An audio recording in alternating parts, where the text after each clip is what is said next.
মাগরিব এশার পরে সারা রাত বয়ান শুধু আমি একা না, সব আলেম ওলামা আপনাদের পিছনে, তাবলীগ ওয়ালারা আপনার পিছনে, পীর সাহেবরা আপনাদের পিছনে 24টা ঘন্টা মেহনত করেন। সবার একটাই টার্গেট, বুঝটা ঠিক করেন। আপনার বুঝ একরকম, আমার আর এক রকম, যে কারণে আমি টুপি খুলতে চাই না, আপনি টুপি দিতে চান না। দেখছেন নি? অথচ সবার আল্লাহ এক, নবী এক, কোরআন হাদিস সব এক। আমি দাড়ি কাটতে চাই না, আপনি রাখতে চান না। আমি নামাজ না পড়লে লজ্জা, আপনি ভাবেন নামাজ পড়তে গেলে লজ্জা। আমি মসজিদে না ঢুকলে লজ্জা, আপনি ঢুকতে গেলে লজ্জা। আমি আপনি একই আল্লাহর গোলাম, একই নবীর উম্মত। আমি পর্দা না করলে লজ্জা পাই, আপনি পর্দা করতে গেলে লজ্জা পান। আমি হারাম খাইতে গেলে ভয় লাগে, আপনি হালাল খাইতে ভয় পান। সব কিছুর মূলে বুঝের বড় অভাব। এই বুঝটা যেদিন ঠিক হয়ে যাবে, জেনারেল লাইনের মানুষটাও নামাজ ধরে ফেলবে। আর এই বুঝটা যতদিন ঠিক হবে না, তখন আমার মতো মাওলানা হইয়াও মহিলার পাশে হইয়া ইফতারি খাবে। কথা বলেন না? সব কিছুর মূল বুঝ ঠিক করতে হবে। এজন্য আল্লাহ রাসূল বলেন, মাইয়ুরিদিল্লাহু বিহি খাইরান ইউফাক্কিহু ফিদ্দীন। আল্লাহ যারে বেশি আদর করেন, ভালোবাসেন, তাকে তাফাক্কুহ ফিদ্দীনের মাকাম দান করেন, দ্বীনের বুঝ দান করেন। আমরা দিন জানি, কিন্তু মিথ্যা বলা হারাম, গালি দেওয়া হারাম, গীবত করা হারাম, চুরি করা হারাম, ডাকাতি হারাম, জুলুম করা হারাম। কি এটা কেউ জানেন না? মা বাবার সাথে বেয়াদবি করা হারাম, মদ পান করা হারাম, জুয়া খেলা হারাম, তাস খেলা হারাম, নাচ গান দেখাও হারাম, গানের আওয়াজ শোনাও হারাম। সব জানি, সব জানি, মানি না কেন? বুঝের অভাব, পুষ্টি হয় না। আমি বুঝি আমার টুপি আমার সম্মান, আপনি বুঝেন বিড়ি খাইলে সম্মান। আপনি মানুষের সামনে বিড়ি খানেন, কোন লজ্জা? ওটা কোন শরীরের লাভ আছে বলেন? আল্লাহর কসম, একটা লাভের কথা বলেন যে বিড়ি টানলে শরীরের লাভ। আমি বিড়ি টানবো, আল্লাহর কসম লাভ নাই। তাতে মানুষের সামনে বেহায়ার মতো বিড়ি টানেন কেন? আপনার পুষ্টি করে, আমি তার মার সব উল্টা পাল্টা হয়ে গেছে। আমি 3 বেলা ভাত খাওয়ার পরে পানি পান করি, দোয়া করি, আর আপনি ভাত খাওয়ার পরে মদের বোতল নিয়ে পাগলের মতো দৌড়ায় উলঙ্গ অবস্থায় চলেন। কি 3 বেলা খেয়ে যারা মদের বোতল হয়ে দৌড়ায়, তারা মানুষ না অমানুষ? পশুর থেকেও এরা খারাপ, পশুর থেকেও কি খারাপ। আল্লাহ হেদায়েত দান করুন।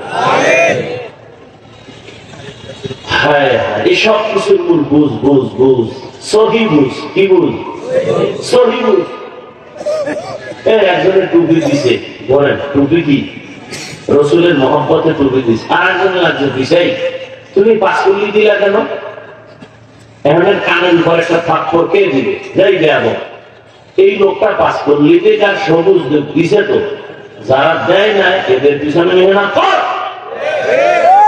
এর কোনো চিন্তা নাই, ও টুপি পালনের চিন্তায় ব্যস্ত। কত মানুষ নামাজ পড়ে না, এগুলো নিয়ে চিন্তা নাই। কেরা বুকে হাত বাঁধে, নাবির নিচে এ নিয়ে ব্যস্ত। যারা তারাবি মোটেও করে না, এগুলো নিয়ে কোনো ফিকির নাই। 20 টাকা পরে কারা এগো কমাও। ফাউল মানুষ আছে না নাই? আল্লাহ হেদায়েত দান করুন। বুঝে এটা ঢুকে গেছে।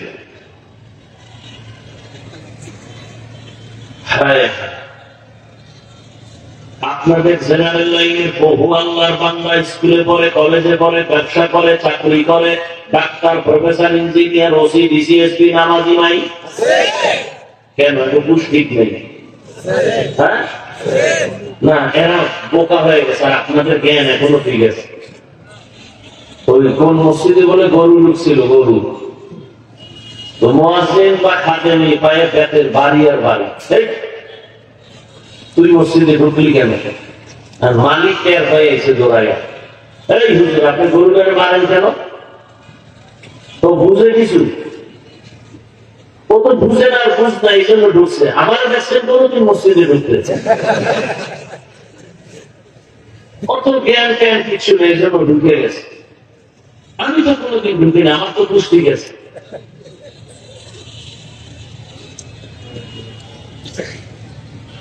এই নামাজ, এই ঈমানদার, এই মুসলমান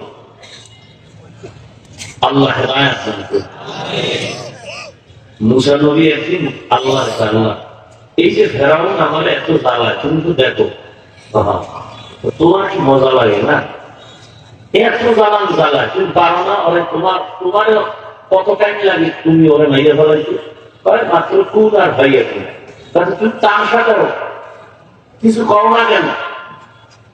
বুঝে আমার এত কষ্ট দেয়।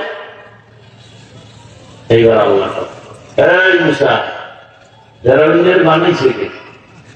তুমি না কাল আপনি? ওর খানা কে দেয়? আপনি। ওর রিজিক কে দেয়? আপনি। ওর হায়াত, ওর চলাফেরা, বাতাস, যা কিছু দরকার কে দেয়? আপনি দিছেন। আল্লাহ বলেন, হে মুসা, আমারটা খাইয়া, আমার নিয়ামত পাইয়া, সূর্যের আলো, চাঁদের আলো, বাতাস, পানি, নদীর মাছ, গাছের ফল, জমিনের ফসল, আমারটা খাইয়া যেই বেঈমান আমারে গালি দেয়, ওই বেঈমান তোমার বিরোধিতা করা কোনো ব্যাপার না। ঠিক নেই? যেই নেমো খারাপ আল্লাহ যা নিয়ামত খাইয়া নামাজ নাই, রোজা নাই, তেলাওয়াত নাই, বউর হক আদায় করে না, সন্তানের হক আদায় করে না, ভাইয়ের হক আদায় করে না, প্রতিবেশীর হক আদায় করে না, কর্মচারীর বেতন নাই রাখায়, এবং বেয়াদবেরা আঙ্গ আলেমের বিরুদ্ধে বলা কোনো ব্যাপার না। तुकु जाओ सुन्नते अहमद कुजा बा मुहम्मद कैबुअत निस्बतुरा मन अहब्बा सुन्नती कौले रसूल मजदाए का नमाई हम कुन कबूल।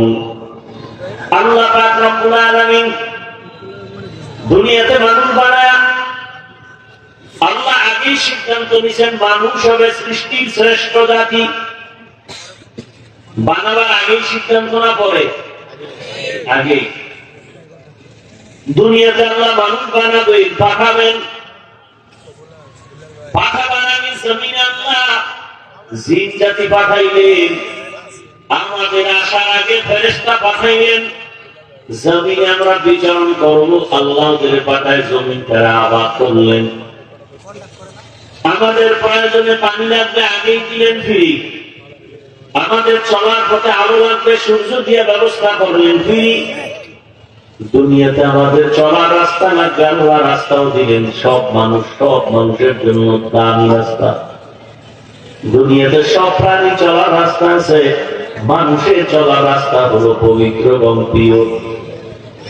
আল্লাহ সব ব্যবস্থা করে মানুষ পাঠাইছেন, আর এই মানুষ যেন দুনিয়াতে নিজের ইজ্জত নিয়ে, সম্মান নিয়ে বেঁচে থাকতে পারে, সেজন্য ব্যবস্থা দিচ্ছেন দুইটা। এক ব্যবস্থা ব্যক্তি, আর এক ব্যবস্থার নাম কিতাব। শ্রেষ্ঠ ব্যক্তি রহমতের নবী, শ্রেষ্ঠ কিতাব হলো কোরআন। নবী মক্কা নগরীতে আসলেন, 40 বছর পর্যন্ত নবী কোনদিন কাউকে দাওয়াত দেন না, নামাজের কথা বলেন না। মক্কার জমিনের মানুষ এতটা চরিত্রহীন, নারী আর পুরুষ উলঙ্গ হয়ে একসাথে বাইতুল্লাহ তাওয়াফ করে। এতটা খারাপ তারা, কোন পশু জবে করলে রক্তগুলো বাইতুল্লাহ দেওয়ালে মাঠে, আর বলে পশুর কোরবানি কবুল হয়ে যাবে। বাবা হইয়া নিজের কন্যার গলা টিপে মেরে ফেলে, কন্যা পছন্দ করে না, নারী সমাজের অভিশাপ।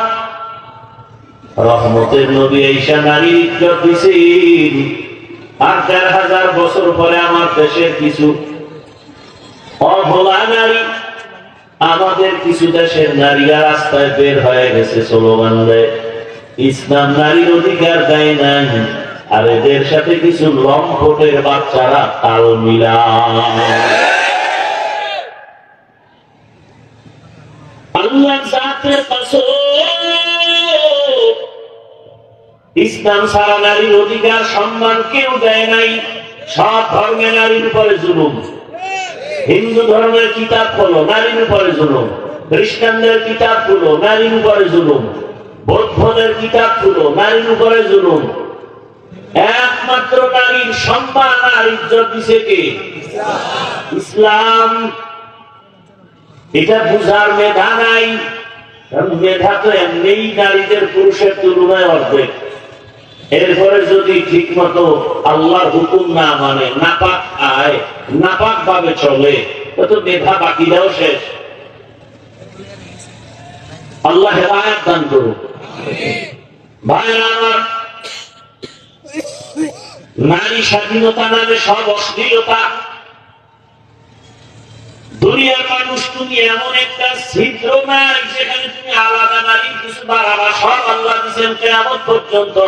তোমার বাড়ানোর কোন রাস্তা নাই। তুমি চালাকি করলে নারীর সম্মান বাড়বে না, আরো নারীরা অপমান হবে।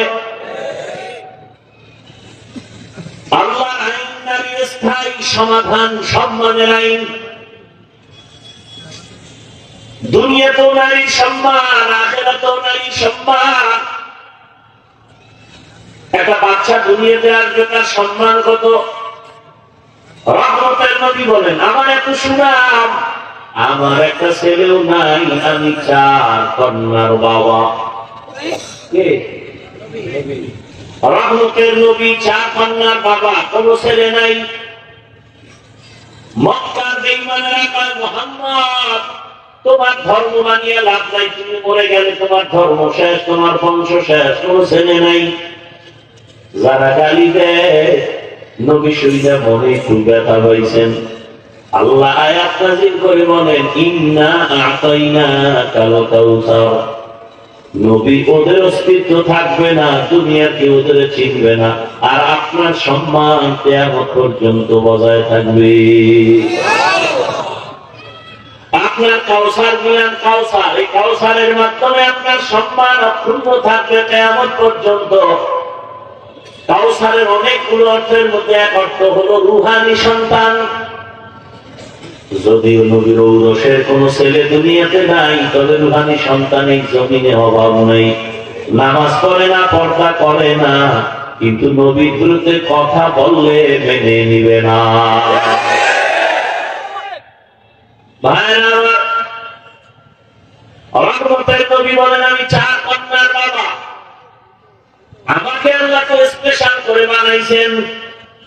100 পুরুষ, 1000 পুরুষের মধ্যে যেই শক্তি আমি মুহাম্মদের মধ্যে একা, তার চেয়ে আরো বেশি।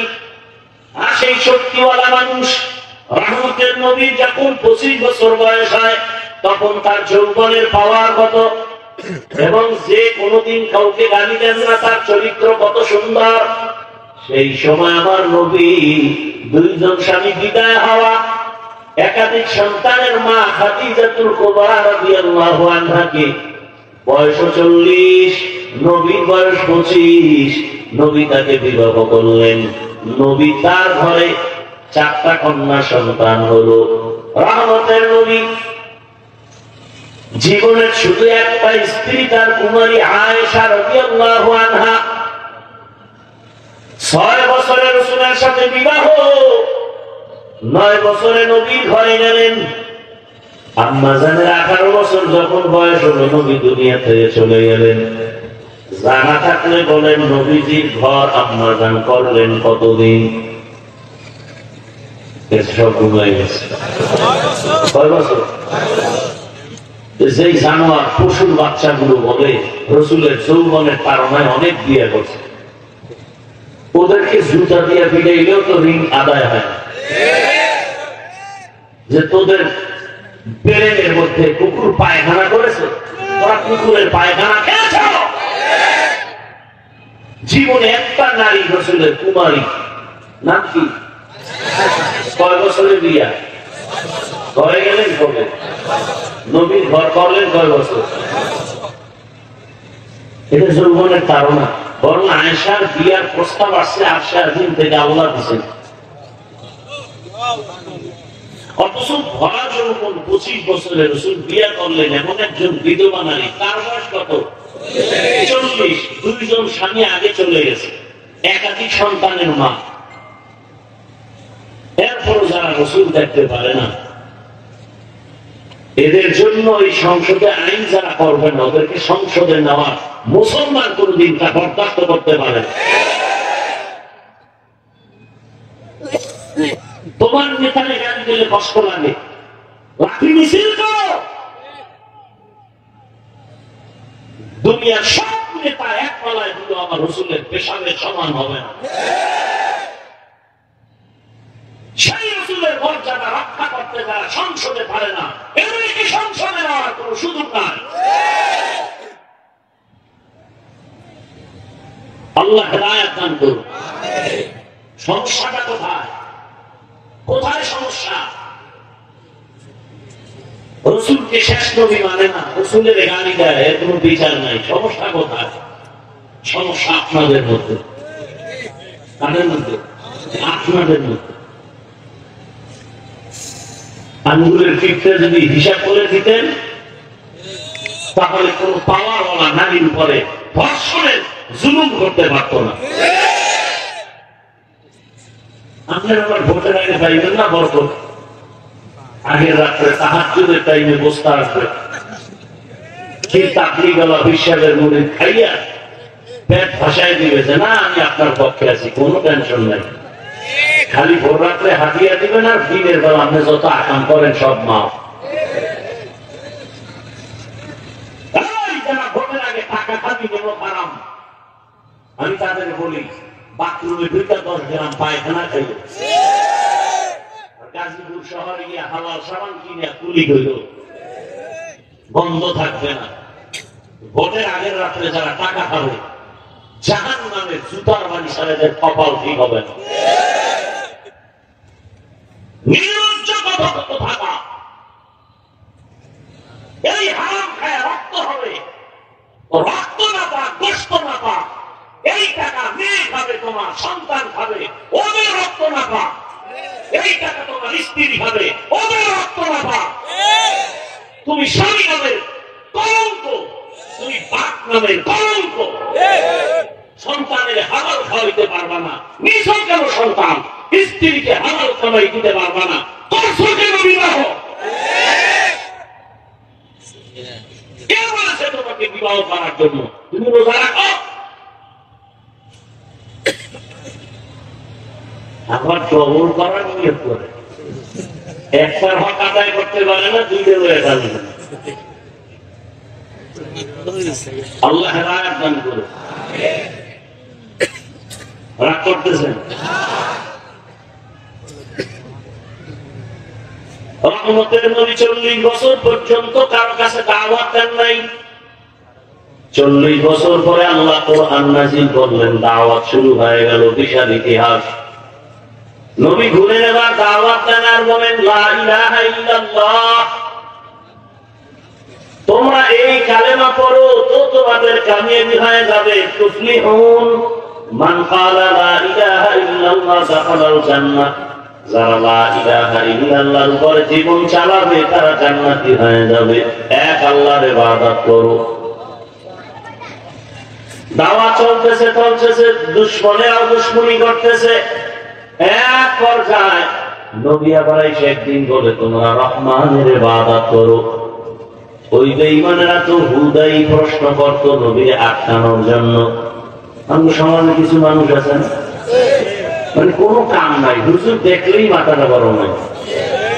হুজুরকে গালি দিতে পারলে আর খুশি লাগে, হুজুরদের বিরোধিতা করতে পারলে খুব ওই দিন আরামে ঘুমাইতে পারে। তো দেখলেই উল্টা পাল্টা প্রশ্ন। ইমাম সাহেবের দেখে তার কি হুজুর আমার চিনেন নি না, আমি তো এলাকার মাস্টার, কত মসজিদে তো দেখি না, তো মসজিদে যাবো কি জন্য? আপনার মধ্যে কি আছে? কেন কথা সাথে বলেন তো মুসা নবীর মায়ের নাম কি? হুজুর এটা তো আমার এখন মনে নাই, পরে বলবো। এই জন্যই তো মসজিদে যাই না। এরকম কিছু বেয়াদব আছে না নাই? হুজুর হুজুরদের প্রশ্ন করে আটকে। মাদ্রাসার একটা ছাত্র দেখছে, এই মাদ্রাসার গুলো হবে কি জীবনে কোন চাকরি হবে? লোক আর বোঝে না, কি বলো আলিফ বা তা সা এডি বলি, এগুলি বলে লিখুন, অনেক জ্ঞান হবে। আচ্ছা তোর কি জ্ঞান কম দেয়, কিন্তু বলতো পৃথিবীর মধ্যখান জায়গা করি একটা অনর্থক প্রশ্ন। তো ব্রেন খাটায় একটা জবাব দিয়ে দিছে, আপনি যেখানে বসে আছেন এটা পৃথিবীর মধ্যখান যায়। বলে তুই বললি কেমনি? কেন আমার টুপি দেখেছি আপনার মনে হয় না আমি সত্যবাদী? আপনি যদি এত বড় বিশ্বাসঘাতক হয়ে থাকেন তাহলে আপনি পিতা দিয়ে মাপ দেন।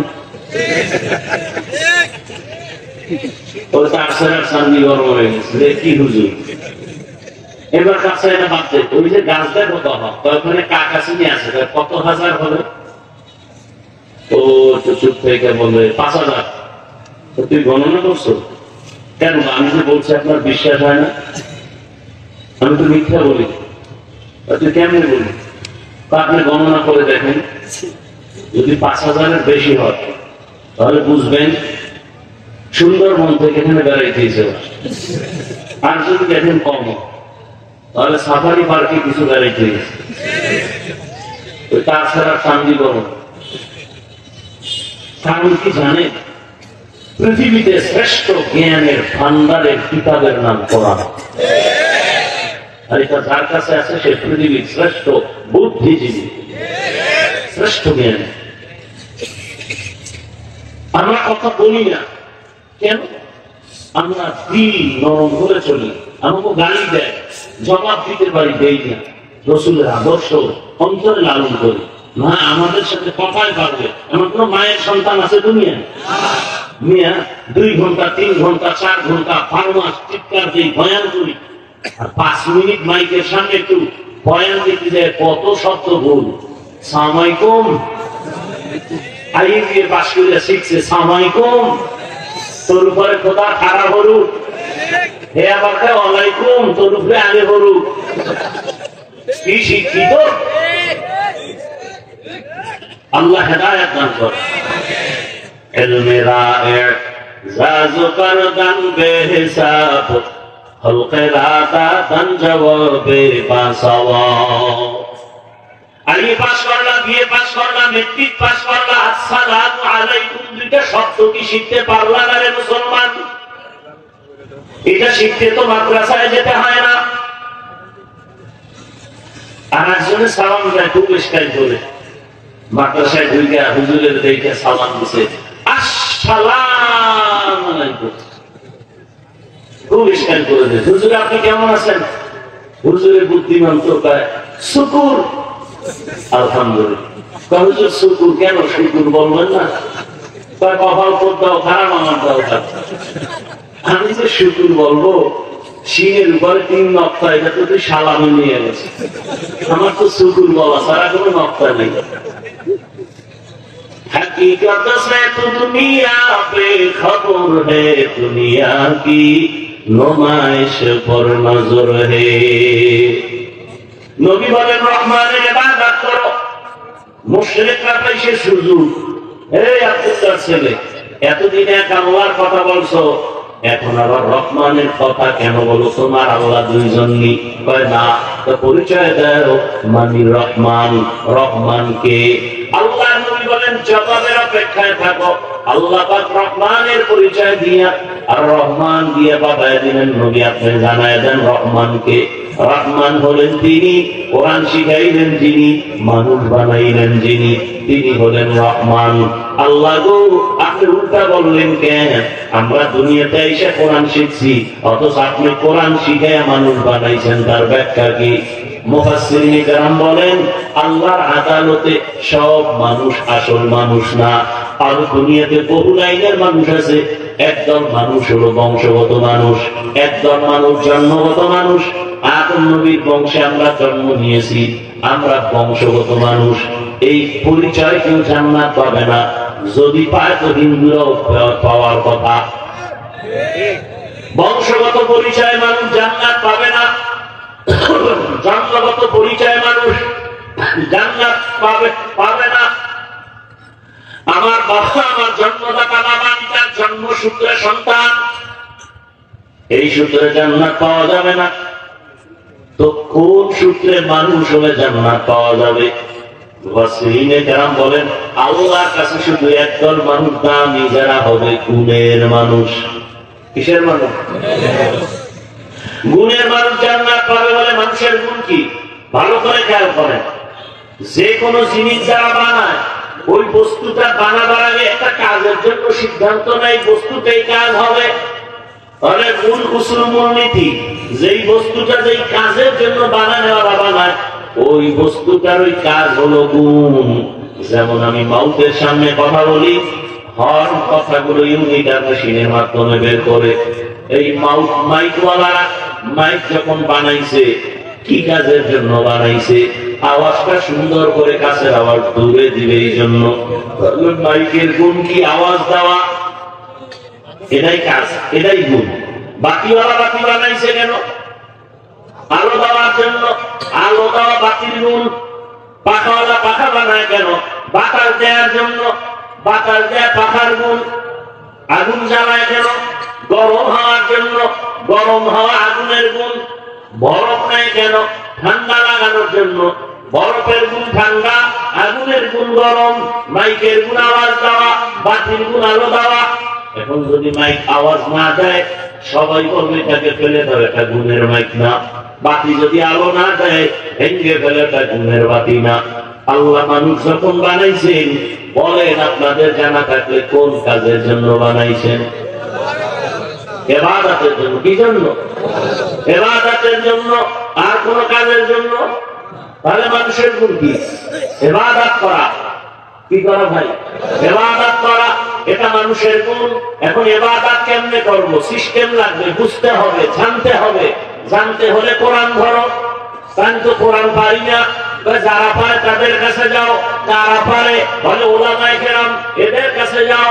কোরআন শিখো, আমল শিখা, ইবাদত করো। করলেই তুমি গুণের মানুষ।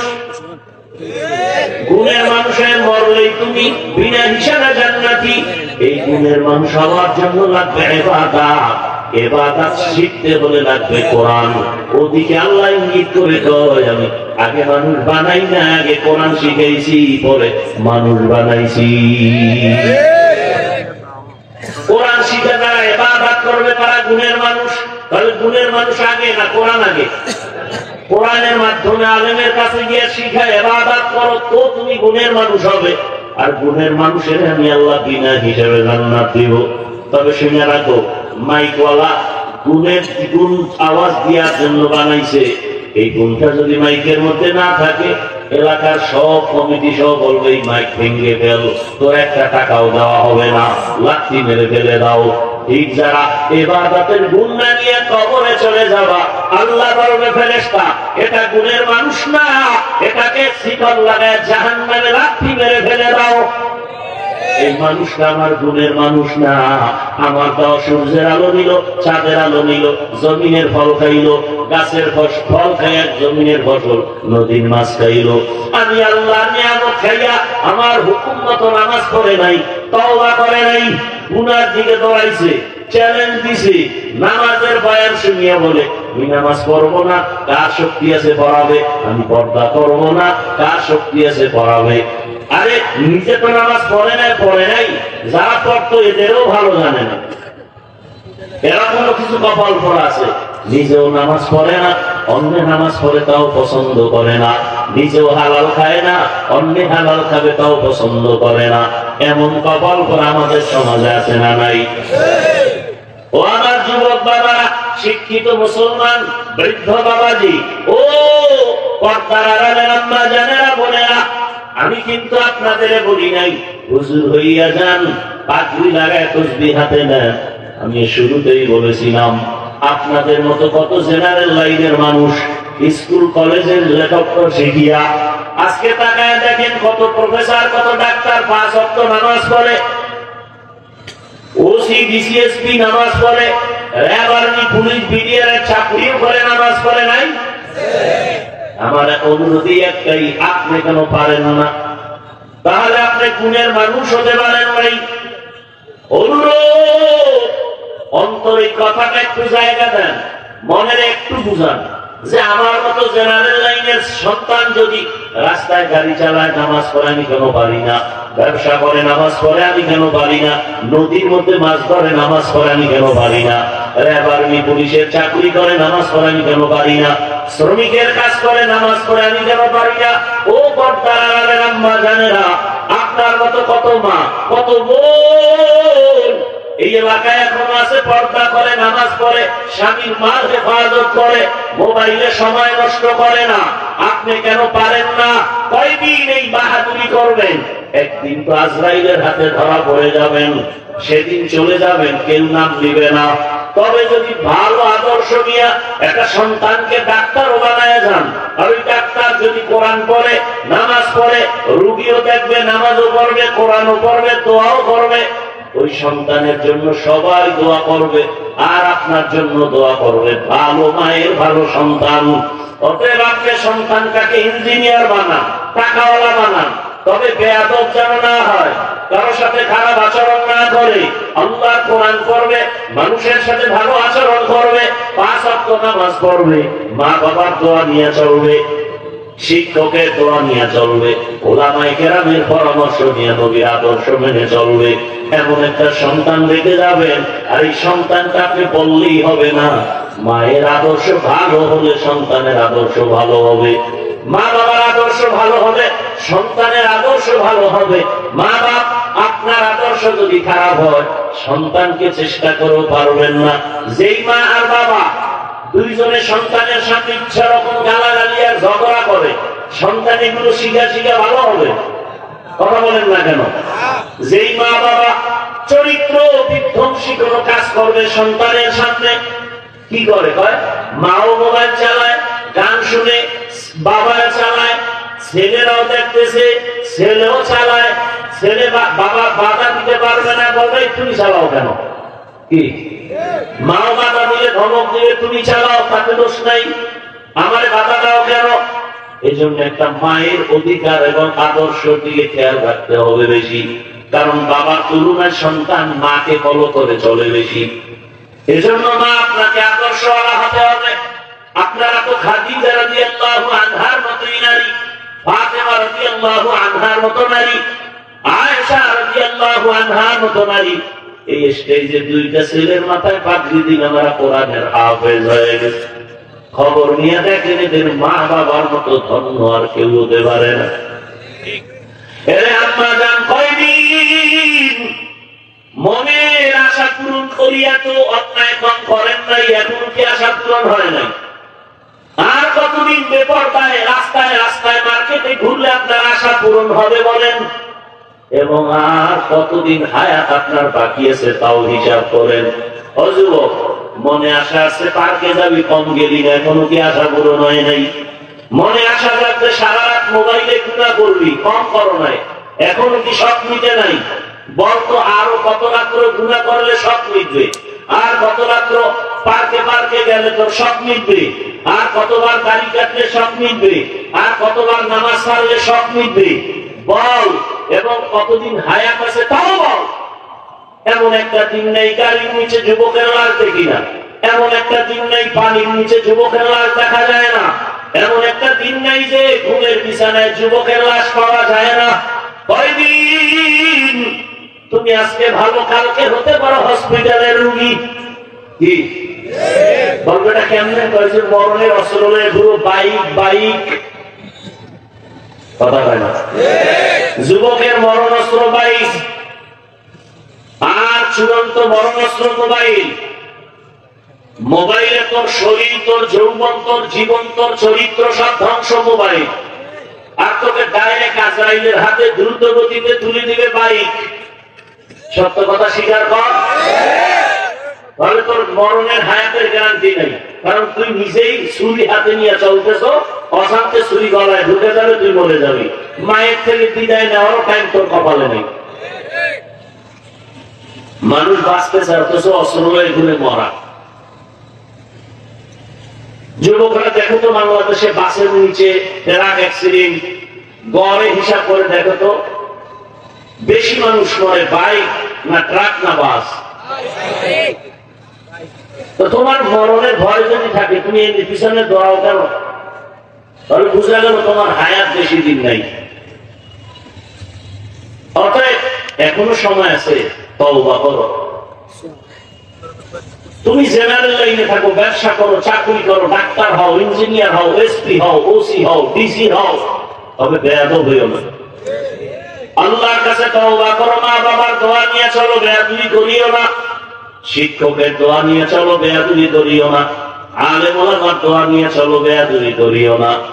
অন্তরকে বুঝায় তওবা করো, আল্লাহকে বলো, হে আল্লাহ আর গুনাহ করবো না, দাড়ি কাটবো না, নামাজ ছাড়বো না, বেপরদায় চলবো না। মা বাবার দোয়া, শিক্ষকের দোয়া, উলামায়ে কেরামের দোয়া নিয়ে নবীর আদর্শ মেনে চলবো।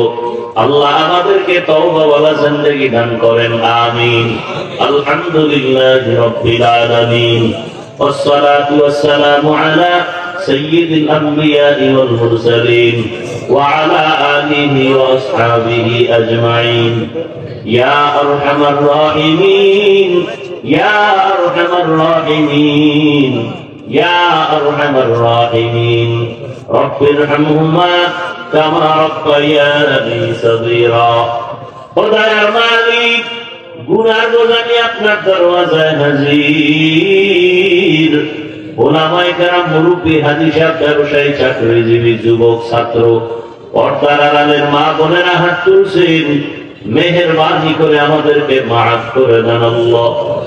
আয় আল্লাহ, মাহফিল কবুল করে নেন, মাদ্রাসা কবুল করে নেন, এলাকাবাসীকে কবুল করে নেন। মা বোনদের আবেদা পর্দাওয়ালা বানায় দেন, সন্তানগুলো নেককার বানায় দেন, লেখাপড়া পরীক্ষার্থী যারা কামিয়াবি দান করেন। আয় আল্লাহ, আমার কলিজার যুবকদের নামাজি দিনদার বানায় দেন।